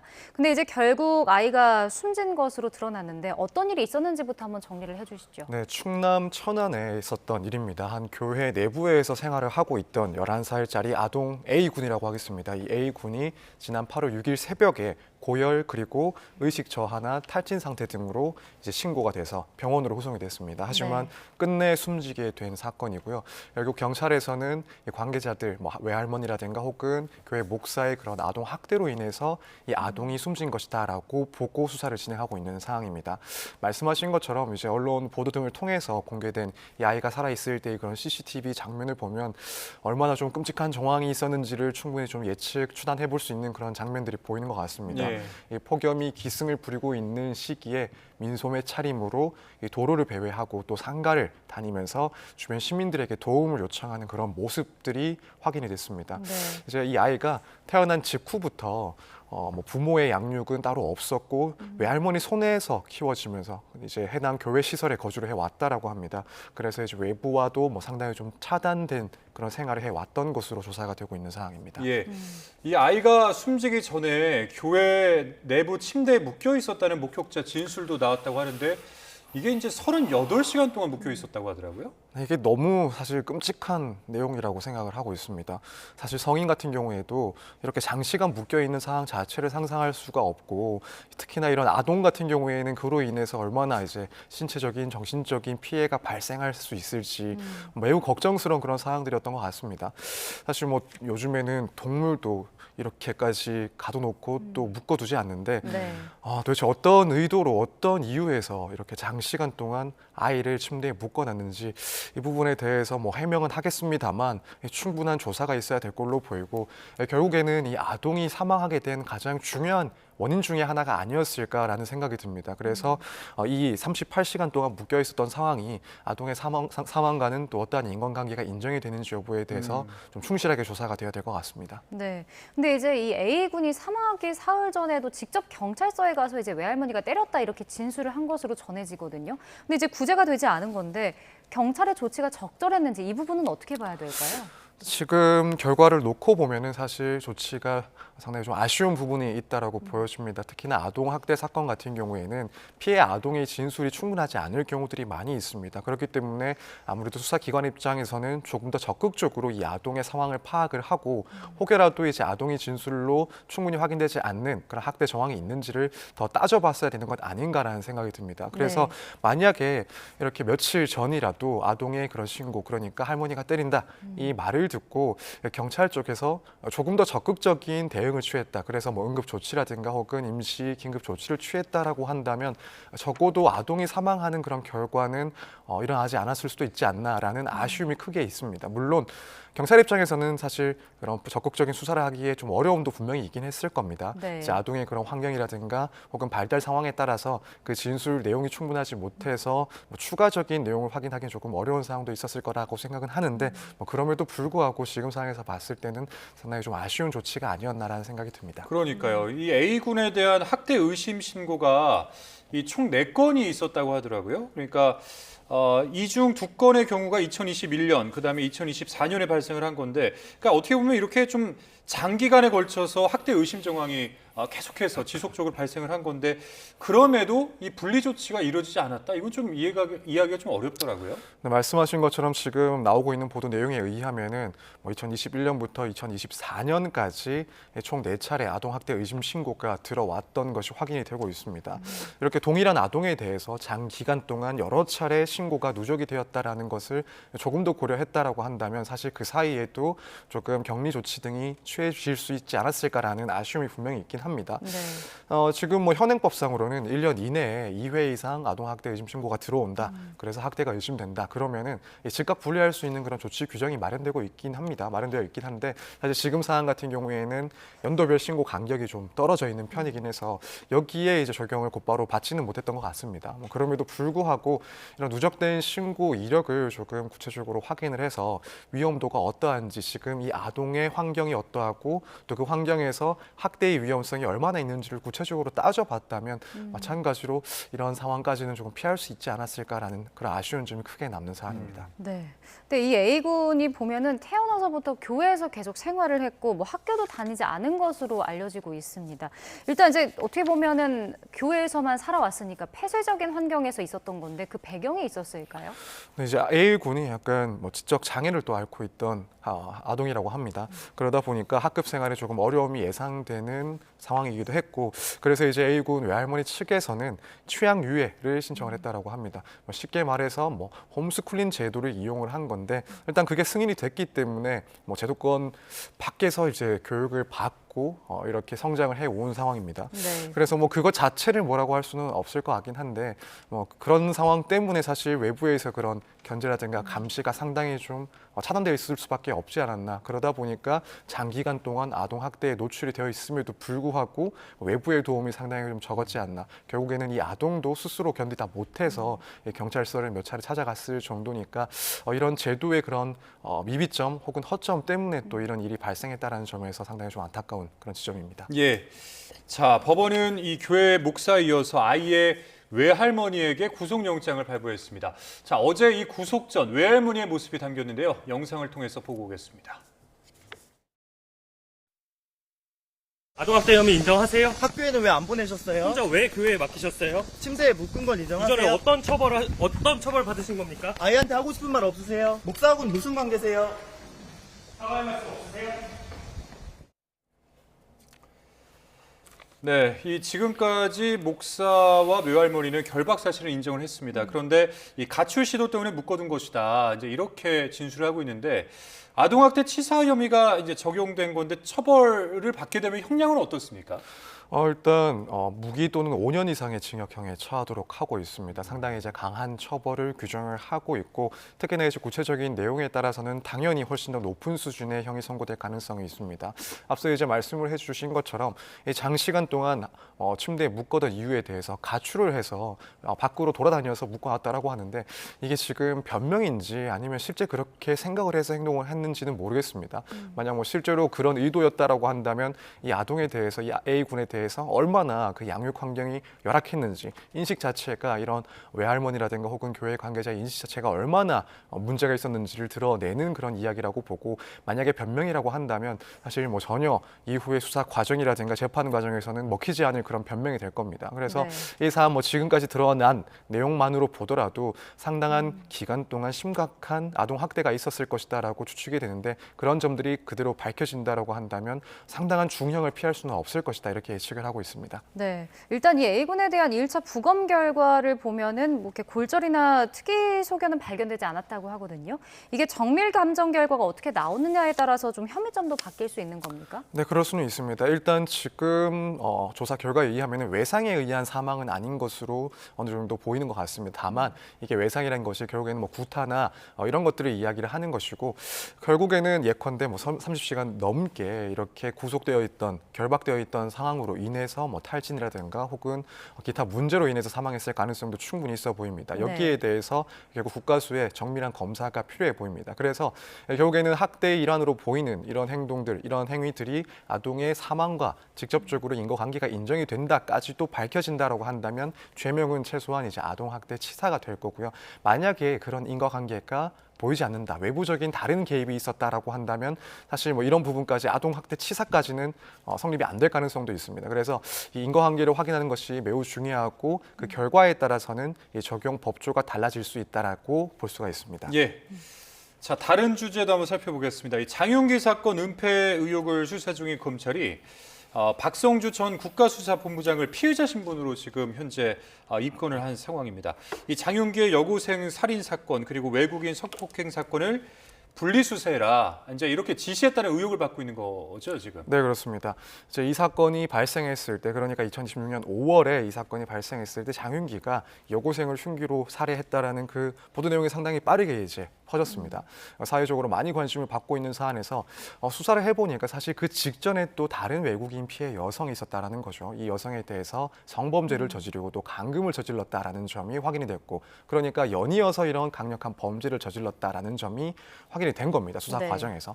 그런데 지금 이제 박성주 전 국가수사본부장이 이와 관련해서 이 살인 사건, 그러니까 강간 목적 살인 사건 외에 해외 외국인 여성에 대한 사건에 대해서는 분리해서 수사를 해라라고 지시를 했기 때문에 그렇다면은 이 전체적인 일련의 범행 내용에 대해서 좀 축소를 시키고 이런 내용들을 외부에 은폐하려고 한 것 아닌가라는 혐의점으로 수사를 받고 있는 상황입니다. 네. 그리고 이제 뭐 성범죄 사건이 이제 굳이 오픈되지 않게 여성 청소년 범죄 수사과와 협의하라는 지시했다는 진술도 나왔었는데 이렇게 뭐 분리 은폐를 주문한 이유는 뭐였을까요? 사실 정확한 이유는 알 수는 없을 것 같습니다. 다만 지금 많이 의심을 하고 있는 것이 결국에는 이 모든 내용들이 다 그대로 공개가 됐을 경우에는 이 조직의 신뢰성이 상당히 떨어질 수 있다라는 점을 고려하지 않았을까라는 그런 이야기들이 나오고 있는 상황입니다. 그러니까 네. 이 사건이 발생을 하고 그 직전까지도 여성에 대한 성범죄가 있었는데도 불구하고 이걸 이제 경찰에서 빠른 수사를 통해서 조기에 추후 2차 범죄를 막지 못했다라는 그런 비판적인 여론이 충분히 좀 제기가 될 수 있는 상황이었다라고 보여집니다. 그래서 만약 이런 내용들이 다 드러났을 때는 결국 경찰의 적극적인 수사가 부족하지 않았느냐, 혹은 치안과 관련해서 신뢰성이 상당히 떨어질 수 있다. 이 조직의 그런 신뢰도에 대한 걱정을 한 것 아닌가라는 의심이 되긴 합니다. 그래서 이 점에 대해서는 충실한 수사를 통해서 과연 그 동기가 무엇이었는지에 대해 밝혀내야 될 점이다, 이렇게 보여집니다. 일단은 그 박 전 본부장 입장에서는 송치 기한이 임박한 살인 사건부터 송치하라, 이제 이런 취지였다라고 주장을 하더라고요. 이건 어떻게 보세요? 물론 아예 틀린 말은 아닙니다. 실제로 그런 이유에서 분리해서 수사를 하고 이 살인과 관련해서는 먼저 송치를 했을 가능성도, 그렇게 판단했을 가능성이 있습니다. 다만 이 사안의 엄중함, 이 중대성을 봤을 때 사실 당시에 시일이 촉박하다고 하더라도 수사 인력을 충분히 더 확보를 해서 빠른 시일 내로 함께 병합을 해서 송치하는 것도 가능하지 않았을까라는 생각이 듭니다. 특히나 이 사건을 종합했을 때는 결국 이 장윤기의 위험성, 그리고 나아가서는 살인의 목적이 성범죄가 아니었을까라는 점도 함께 고려할 수 있었기 때문에 이런 해명이 과연 타당한지에 대해서는 의문이 있는 상황입니다. 알겠습니다. 오늘 말씀 여기까지 듣겠습니다. 지금까지 서정빈 변호사와 함께했습니다. 오늘 말씀 고맙습니다. 고맙습니다. 감사합니다.